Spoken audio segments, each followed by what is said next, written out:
Hi guys, I'm Jen Gamuka. For our discussion board this week, I have selected a portion of a lecture I use from my American History 2 course. It's entitled American History After 1877.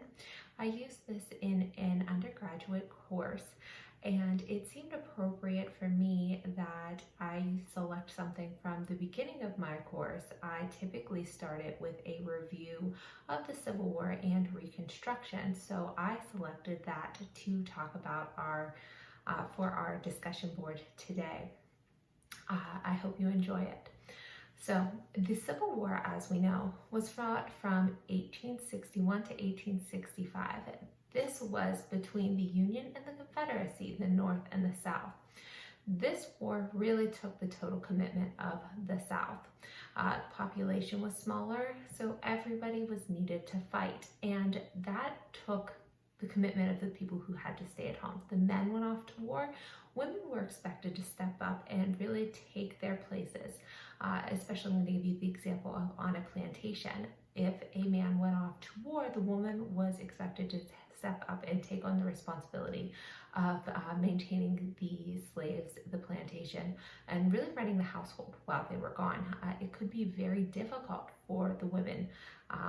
Plantation life wasn't easy for women in the first place, but in the absence of the husband, of the master of the house, things were a lot more difficult. On the other hand, the North, it took a limited commitment from them. The population was bigger. People could actually buy their way out of the draft, which made it very lucky for them. The poor classes, the working classes, they overly represented the military of the North. And that was because they just didn't have the money to buy their way out of the draft. The total cost of the war, in terms of lives, there was more than 600,000 deaths in the war.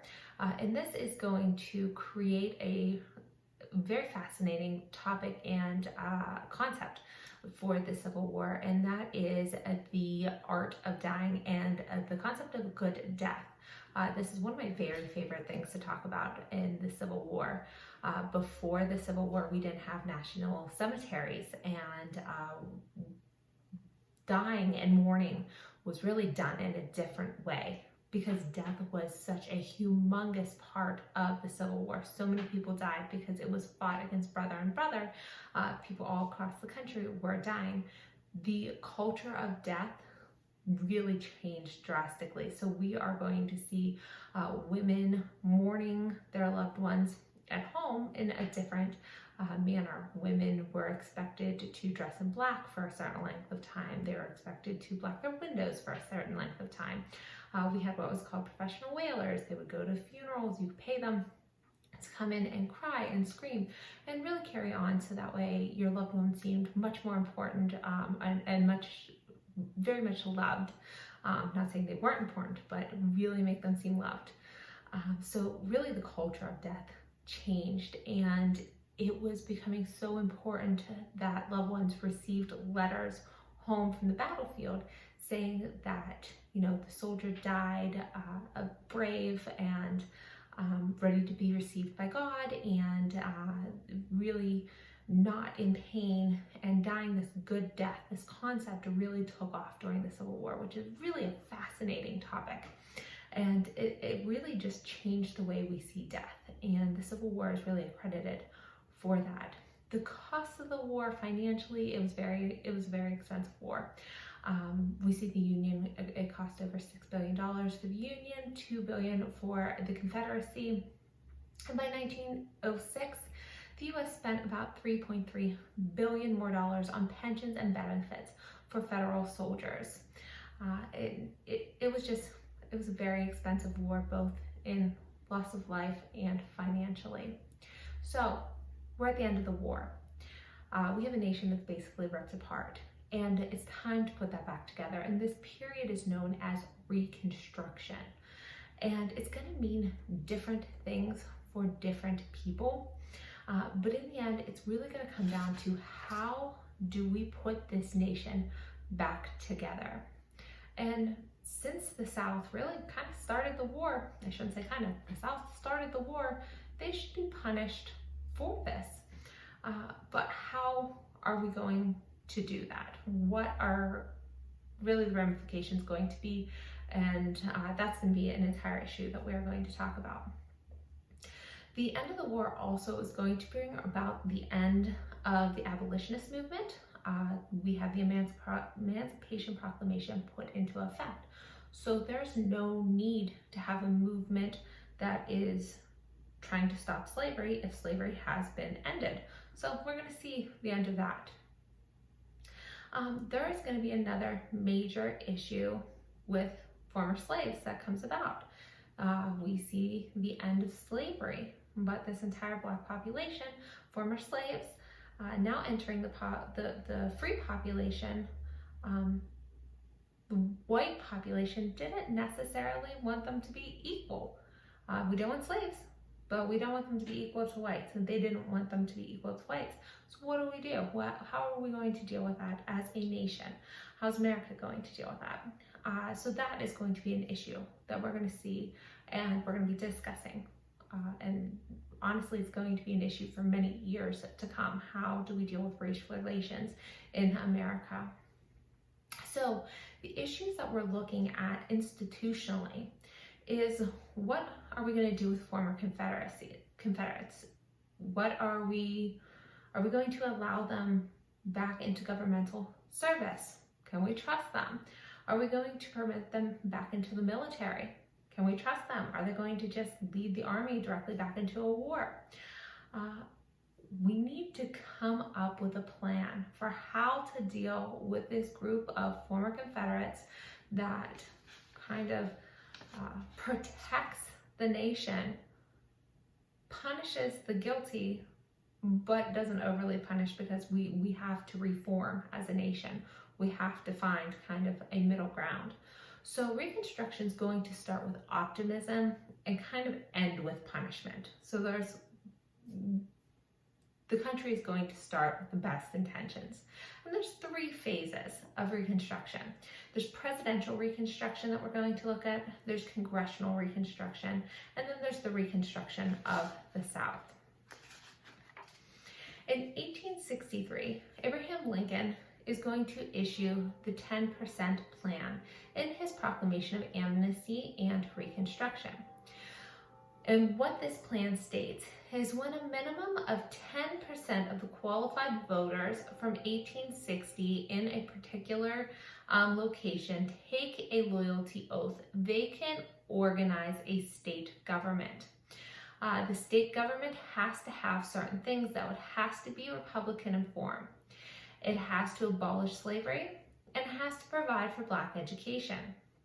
In this plan, Abraham Lincoln did not bar high-ranking governmental officials, high-ranking Confederate leaders from public life. He didn't want to completely punish them and remove them. Radical Republicans came in and said this plan is much too lenient. So they are going to look for a stricter revision of this plan. And that's going to come in the form of what's called the Wade-Davis Bill. It was created by Senator Benjamin Wade of Ohio and Representative Henry Winter Davis from Maryland. It proposed that the Confederate States temporarily be ruled by military government. It required that all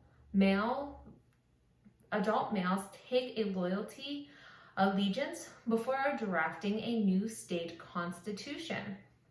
What Lincoln did is he asserted his pocket veto, and meaning he vetoed this bill before actually formally doing so. And the Northerners were really concerned about the attitudes of the ex-Confederates. They really didn't trust them, and they didn't trust that they were going to not turn around and cause another war, that there was a lot of fear there. At this point in time, we're going to see the assassination of Abraham Lincoln that happened on April 15th of 1865. This happened at Ford's Theater, and it was committed by John Wilkes Booth. Many of you guys remember this from probably high school or previous history classes that you may have. This is kind of a popular topic to be discussed.